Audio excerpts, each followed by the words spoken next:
Maymay Entrata update, yung campaign shoot ni Maymay for Netflix, kasama ang cast ng Raw at sila Donnie Pangilinan at Kyle Echari. Ang ganda pa nga ng outfit ni Maymay, pretty in yellow, you know, at with bangs. Grabe yun.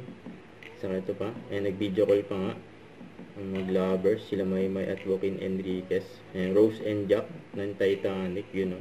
Grabe yun.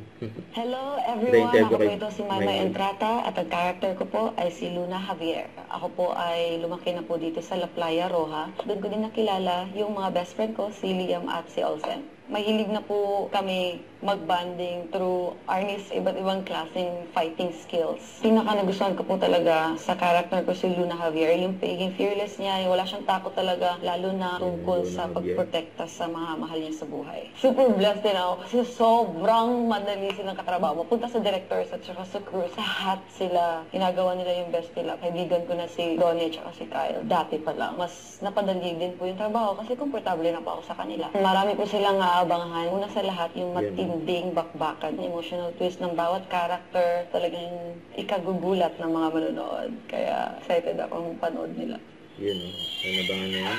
Sa 21 sa Netflix, sa I1 22, sa 24 naman sa TV5 at sa Kawamila Channel. So ito pa yung post ni Maymay for LG and X-Boom AI stage, yun, no? Don't forget to subscribe, click the notification bell for more update. This is Richard Action Live. Stay tuned for more videos. See ya.